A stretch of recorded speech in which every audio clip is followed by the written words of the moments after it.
पिछले क्लास में हम लोग Faraday's laws of electrolysis, Faraday's first law of electrolysis and second law of electrolysis देखे थे।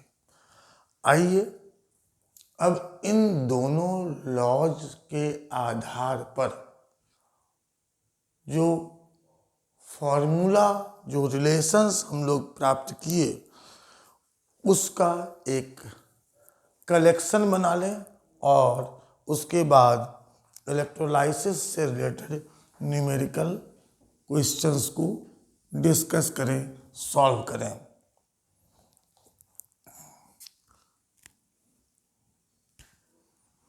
पहला, Q coulomb amount of electricity, I ampere into T second. दूसरा formula हम लोग क्या था, W बराबर ZQ, जहाँ W ग्राम में है, Q अमाउंट ऑफ इलेक्ट्रिसिटी, इसलिए W बराबर Z into I into T। फिर क्या कहा गया था कि अगर Q बराबर 1 फैराडे तो W by E equal to 1, W by E equal to 1, इसलिए W is equal to E। अब इस रिलेशन को यहां रखें तो क्या हो जाएगा, W बराबर ZQ, Q बराबर 1 फैराडे, W बराबर E, इसलिए E बराबर Z इंटू फैराडे, इसलिए Z बराबर E बाई F, Z बराबर E बाई F। अब हम लोग इस रिलेशन को यहां रखें, W बराबर Z into I into T। Z का वैल्यू हम लोग क्या रख सकते हैं, E बाई F।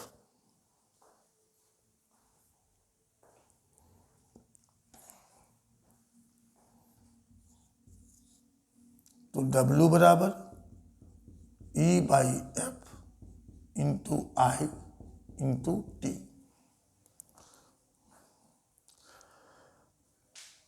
जहां W क्या हुआ, amount of substance liberated during electrolysis.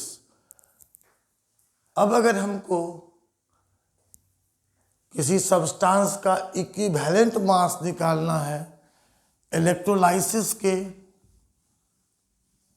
Data से, तो क्या कर सकते हैं, E बराबर W into F by I into T।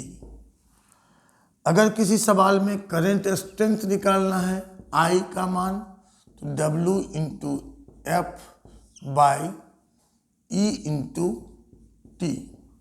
अगर टाइम निकालना है तो W into F by E into I। अब यहाँ हमारा फॉर्मूला क्या है, W बराबर E by F into I into T। चलिए इसको हम लोग थोड़ा और विस्तारित करें।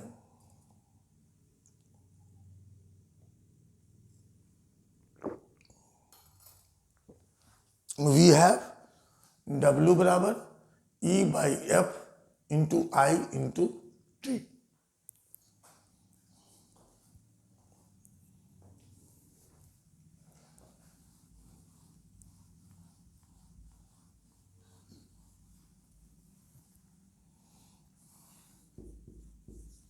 वी हैव W बराबर E by F into I into T। I into T को Q भी लिख सकते हैं। तो W बाई E बराबर क्या हो जाएगा, 1 by F into I into T। W by E को हम लोग क्या कहते हैं, number of gram equivalent of substance liberated, ये किसके बराबर होगा? 1/f इंटू आई इंटू टी। अब number of gram equivalent gases के लिए हम लोग कैसे लिख सकते हैं? वॉल्यूम बाय वॉल्यूम इक्विवेलेंट, अगर गैसेज का वॉल्यूम दिया हुआ हो।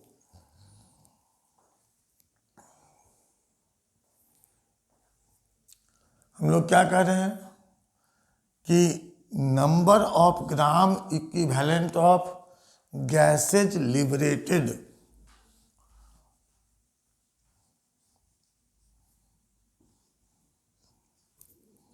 गैसेज लिबरेटेड बराबर volume of gas at STP divided by volume equivalent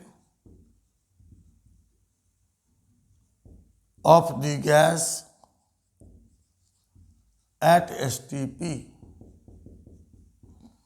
किसी गैस के लिए नंबर ऑफ ग्राम इक्विवेलेंट अगर वॉल्यूम के टर्म में दिया हुआ डाटा, तो volume of gas at STP by volume equivalent of gas at STP. इसको अगर हम लोग volume of gas at STP को लिखें V और इसको लिखें V इक्विवेलेंट, तो number of gram equivalent V/V equivalent, इसलिए V/V इक्विवेलेंट बराबर 1/f इंटू आई इंटू टी, जहाँ V क्या है? Volume of gas eight standard temperature and pressure. VEQ क्या है? Volume equivalent of the gas eight standard temperature and pressure. Equivalent mass में हम लोग 11th में वॉल्यूम इक्विवेलेंट ऑफ गैसेज पढ़े थे।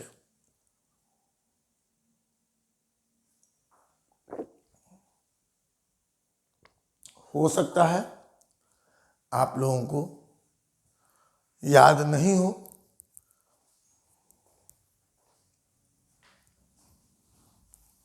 तो एक बार उसका रिजल्टेंट को खाली हम लोग लिख लें। वॉल्यूम इक्विवेलेंट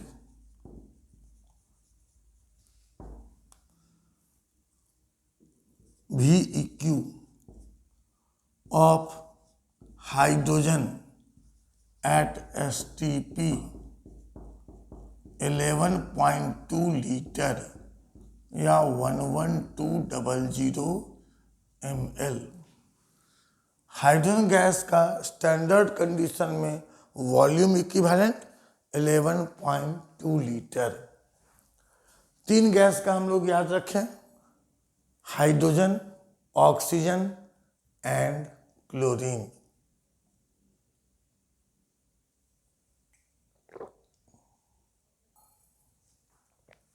तो volume equivalent of oxygen gas at STP 5.6 litre या 5600 मिलीलीटर, और वॉल्यूम इक्विवेलेंट ऑफ क्लोरीन, अगर किसी को ये समझने में दिक्कत हो तो इक्विवेलेंट मास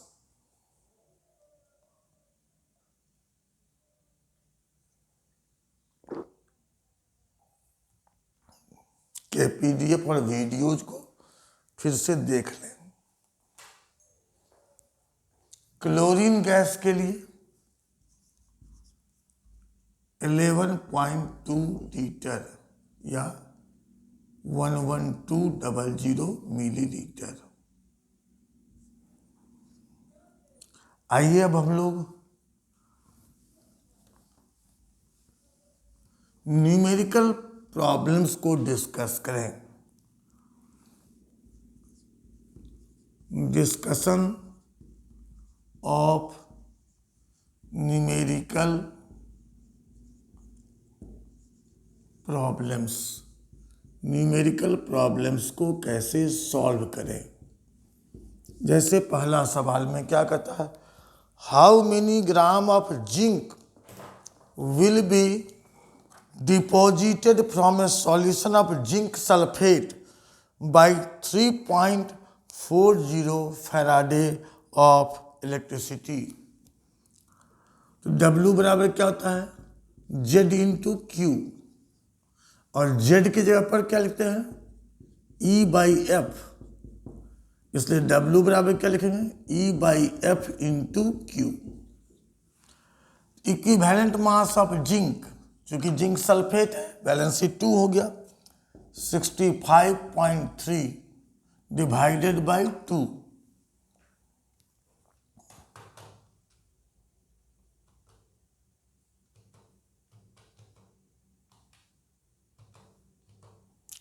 (32.65). अगर ग्राम इक्विवेलेंट मास कहें तो इतना ग्राम। Q बराबर कितना दिया हुआ है, 3.40 फैराडे। यहाँ Q का मान किस में है, फैराडे में, तो F को हम लोग फैराडे में ही रखें। W बराबर क्या हो जाएगा, E/F 32.65 gram by 1 Faraday into 3.40 Faraday. Calculation कर लीजिए ग्राम में। दूसरा सवाल में क्या कहता है, calculate the mass of copper produced by cathodic reduction of the cupric ions during passage of 1.60 ampere current through a solution of CuSO4 for 1 our.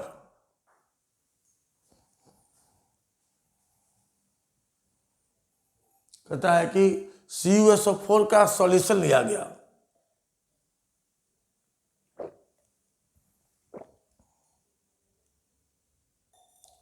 उससे होकर इलेक्ट्रिक करंट पास किया गया 1.60 एम्पियर का, कितना देर, 1 आवर। तो W का मान निकालिए। क्या सब दिया हुआ है, I बराबर दिया हुआ है 1.60 एम्पियर, T बराबर 1 आवर 60 मिनट इंटू 60 सेकेंड। ठीक, equivalent mass of Cu plus plus 63.5 divided by 2 31.75, तो ग्राम इक्विवेलेंट मास इतना ग्राम। अब W बराबर E/F into I into T, E हो गया 31.75 ग्राम, F हो गया 96500 कुलम्ब, I हो गया 1.60 एम्पियर गुना 3600 सेकेंड हो गया टाइम। एम्पियर इंटू सेकेंड बराबर कुलम्ब, एम्पियर इंटू सेकेंड बराबर कुलम्ब। तो एम्पियर इंटू सेकेंड बराबर कुलम्ब, मास निकाल लीजिए ग्राम में। तीसरा सवाल, how many grams of cobalt will be deposited from A solution of cobalt chloride COCl2 by 65400 coulomb. फिर यहां क्या कर रहा है, W वेट निकालना है, मास निकालना है। Q बराबर 65400 coulomb. Equivalent mass of cobalt, atomic mass by valency 29.5 gram equivalent मास इतना ग्राम। अब इसका मास निकालना है, तो W बराबर E/F 29.5 by 96500 coulomb into Q 65400 coulomb. Question number 4, how many mercuric ions and how many stannic ions will be reduced by 6.02 into 10 to the power 22 electrons?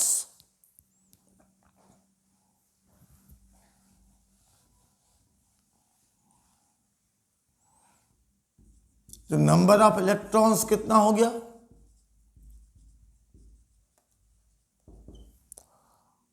6.02 into 10 to the power 22, इतना electron. कितने mercuric ion और कितने Stenik ion?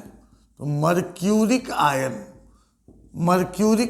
Mercury का valency +1 और +2, mercuric ion +2, Hg+2 को reduce करना है किसमें? Hg में।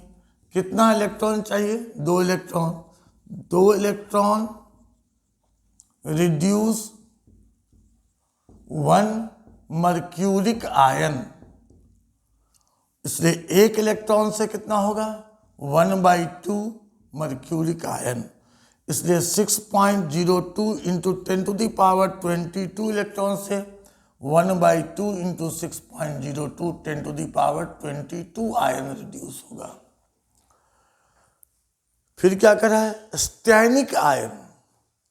स्टैनिक आयन कितनी संख्या में रिड्यूस होगा अगर इतने ही नंबर ऑफ इलेक्ट्रॉन्स का इस्तेमाल किया जाए? तो टिन स्टैनम का ऑक्सीडेशन स्टेट होता है +2 और +4, तो हायर स्टेट क्या हो गया? +4। इसलिए स्टैनिक आयन का फॉर्मूला क्या हो गया? Sn+4। तो Sn+4 को रिड्यूस करना है Sn में, तो नंबर ऑफ इलेक्ट्रॉन्स तो आपको मालूम है 6.02 into 10 to the power 22 electron. Stannic ion का फॉर्मूला Sn पर +4, स्टैनिक आयन का फॉर्मूला Sn+4। अब Sn+4 को रिड्यूस करना है किसमें? Sn में।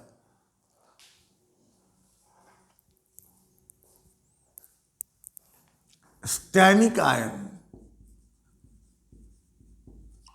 Sn पर +4, Sn+4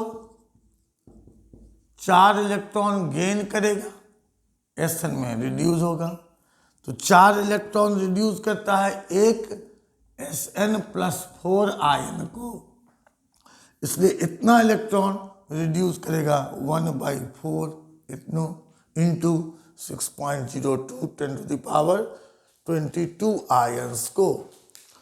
question number 5, how many electrons must flow through the wire connecting a source of direct current to the electrodes to produce 0.69 gram of sodium by electrolysis of molten sodium chloride?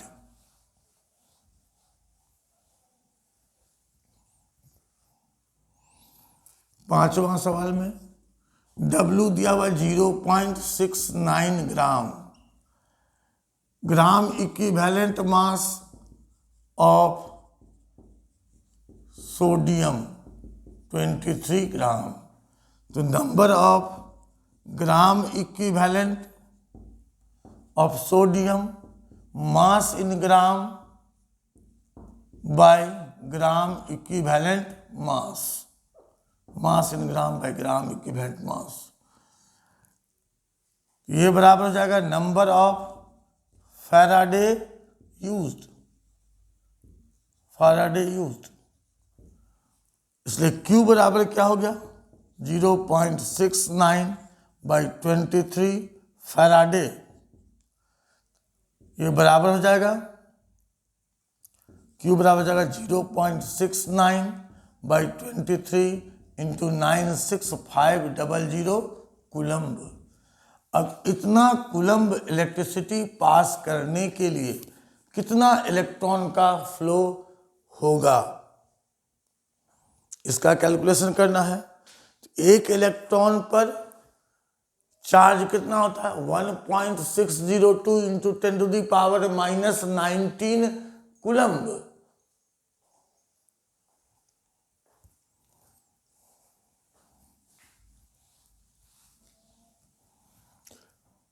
अगर Q का मान 1.602 into 10⁻⁻19 coulomb हो, electron passed कितना होगा, 1। अगर Q का मान 0.69 by 23 into 96500 coulomb हो, इलेक्ट्रॉन पास्ड निकाल सकते हैं 1 बाई इतना गुना इतना। क्वेश्चन नंबर 6 क्या कहता है, 10 एम्पियर का करंट 1 घंटे तक water containing little sulphuric acid pass किया गया। आप देखिए एग्जाम्पल ऑफ इलेक्ट्रोलाइसिस में water acidified with little of H2SO4,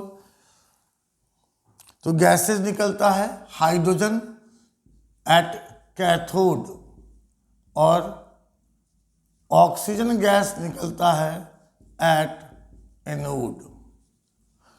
कहता है how many litre of gas were formed at both electrodes at 27 degree Celsius and 740 mm pressure.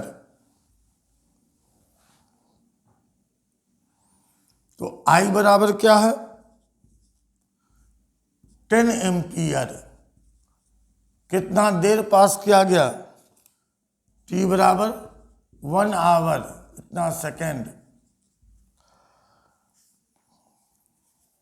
तो hydrogen के लिए वॉल्यूम हाइड्रोजन का STP पर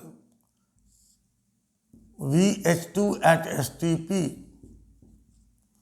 by V equivalent 1 by F into I into T। यहां से VH2 का मान निकाल लीजिए। कैथोड पर क्या निकला, हाइड्रोजन, एनोड पर निकलेगा ऑक्सीजन। अब ऑक्सीजन का वॉल्यूम निकालिए।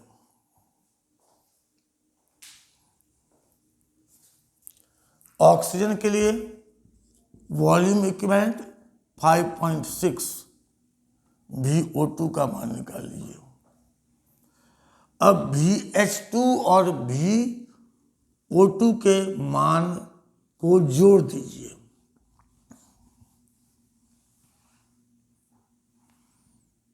VH2 प्लस VO2 बराबर लिखिए volume of gases evolved at STP, इसको हम लोग मान लें V1। P1 कितना हो गया, 760 mm। T1 कितना हो गया, 273 केल्विन। निकालना क्या है, V2 किस प्रेशर पर, 740 mm पर, किस टेम्परेचर पर, 27 degree Celsius 300 kelvin.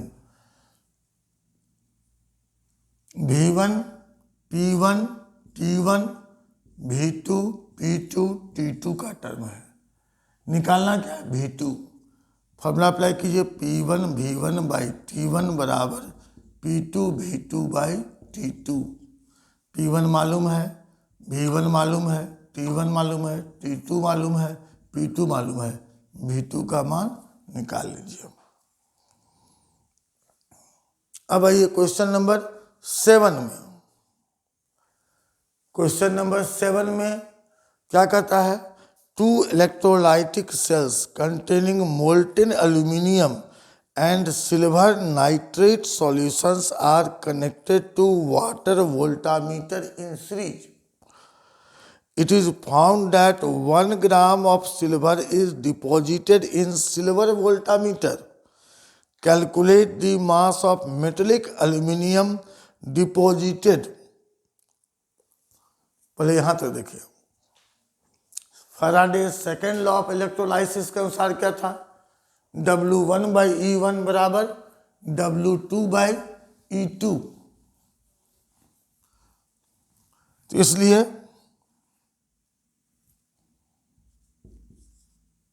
Mass of silver by equivalent mass of silver, mass of aluminium by equivalent mass of aluminium, और वाटर वोल्टामीटर से कनेक्टेड है उस, और हाइड्रोजन का वॉल्यूम निकालना है। तो ये बराबर होगा VH2 किस कंडीशन में, STP पर, बाय V इक्विवेलेंट हाइड्रोजन का STP पर। पहले यहां से देखिए, mass of silver by equivalent mass of silver, mass of aluminium by equivalent mass of aluminium. Mass of silver कितना है 1, equivalent mass 108, mass of aluminium by equivalent mass of aluminium 27 को 3 balance से 3 9, तो यहाँ से मास ऑफ एल्यूमिनियम निकल गया। अब हम लोग या तो इससे रिलेट करें या इससे रिलेट करें, रिलेट कर दीजिए तो क्या हो जाएगा, mass of silver 1/108 VH2 bye volume equivalent, gram equivalent मास तो ग्राम, यहाँ से VH2 का मान निकाल लीजिए, इसको मान लीजिए V1। फिर क्या कहता है कि निकालना है किस कंडीशन में, 25 डिग्री सेल्सियस और 1 एटमॉस्फेरिक में। तो V1 का मान आपको मालूम हो गया, P1 हो गया 1 एटमॉस्फेरिक और T1 हो गया 273 केल्विन STP पर। V2 का मान निकालना है, P2 1 atmospheric, T2 25 degree Celsius 298 kelvin. Formula apply कीजिए, P1 V1/T1 बराबर P2 V2/T2, P1 P2 बराबर है तो V1/T1 बराबर V2/T2। V1 मालूम है, T1 मालूम है, T2 मालूम है, V2 का मान निकाल लीजिए।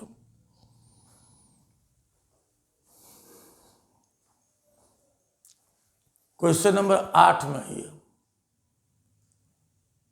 8वां क्वेश्चन में क्या कहता है, how long would it take in hour to produce 1 litre of hydrogen gas at STP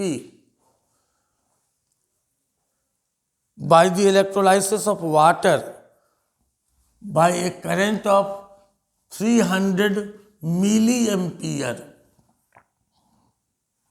8वां सवाल में T निकालना है, I बराबर है 300 milli ampere into 10⁻³ ampere.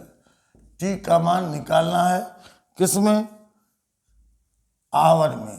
VH2 क्या है 1 लीटर, कहाँ पर STP पर। तो V/V इक्विवेलेंट बराबर 1/F into I into T।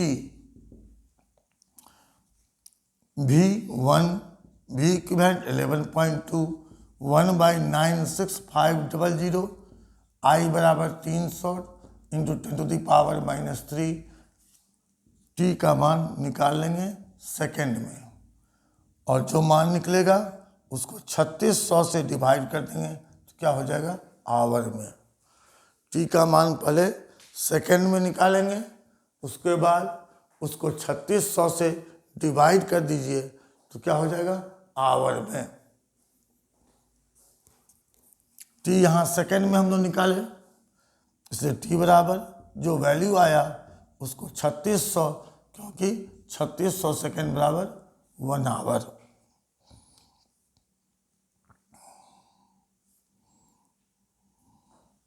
Question number 9 में क्या कहता है, how long would the current of 6.1 ampere need to be maintained to form 5 litre of chlorine at 37 degree Celsius and 620 mm। यहाँ standard condition में नहीं दिया हुआ है, तो पहले निकालना होगा वॉल्यूम एट स्टैंडर्ड कंडीशन। नोवा में I बराबर है 6.1 एम्पियर, इसका करंट पास करना है, टाइम निकालना है, तो पहले हम लोग let us find volume of chlorine at STP। अब इसके लिए क्या सब दिया हुआ है, दिया गया कंडीशन में V1 5 litre, T1 37 degree Celsius 310 kelvin, 310 kelvin, pressure 620 mm। V2 का मान निकालिए STP पर, T2 273 kelvin, P2 760 mm। P1 V1 by T1 बराबर P2 V2 बाई T2, इससे निकाल लीजिए V2 का मान। V2 क्या हो गया, volume of chlorine gas evolved at STP। अब लगाइए volume of chlorine at STP by volume equivalent of chlorine gas at STP। तो वॉल्यूम ऑफ क्लोरीन गैस कितना निकला STP पर, V2, इसलिए V2 बाई V इक्विवेलेंट बराबर 1 बाई F इंटू I कितना दिया हुआ, 6.1 ampere into T second. V2 का मान आपको मालूम है, T का मान निकाल लीजिए। Question number 10, what volume of oxygen gas 37 degree Celsius और 650 mm पर would be produced by electrolysis of water over a period of 30 minutes। Question number 10, T बराबर 30 गुना 60 सेकेंड, I बराबर 0.2 एम्पियर, Q बराबर 1800 गुने 0.20 कूलम्ब।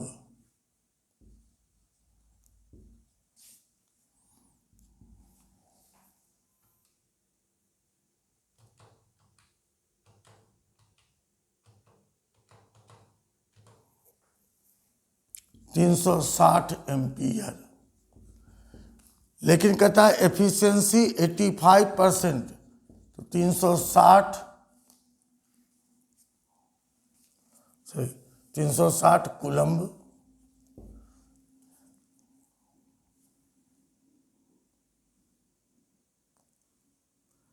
$1800 सेकेंड, इतना ampere, ampere into second बराबर coulomb. अब इसका 85% यूज हुआ,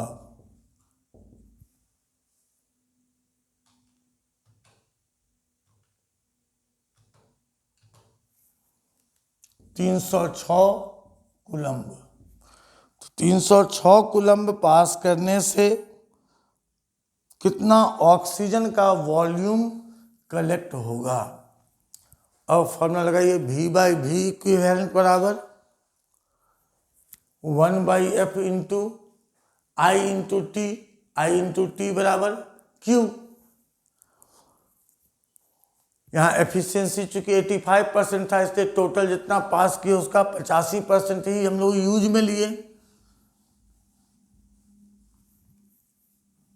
V बाई वी इक्विवेलेंट बराबर 1/F into Q used. V निकालना है, V equivalent 5.6 litre 1/96500 coulomb into Q used 306 coulomb. V का मान निकाल लीजिए लीटर में। अब क्या कहता है, इसको निकालना है 37 डिग्री सेल्सियस। इस मान को हम लोग क्या मान लें, V1। तो V1 आपको मालूम है, P1 आपको मालूम है, STP के कंडीशन में तो 760 mm। T1 मालूम है 273 केल्विन। अब इसका मान निकालना किस कंडीशन में है, 37 डिग्री सेल्सियस और 650 mm पर। V1 आपको मालूम है, T1 मालूम है, V2 का मान निकालना है। P2 किस कंडीशन में है, 650 mm और T2 37 degree Celsius 310 kelvin. Formula apply कीजिए, P1 V1 बाई T1 बराबर P2 V2 by T2। P1 मालूम है, V1 मालूम है, T1 मालूम है, P2 और T2 मालूम है, V2 का मान निकाल लीजिए। तो इस तरह से हम लोग कुछ न्यूमेरिकल्स को अभी डिस्कस किए।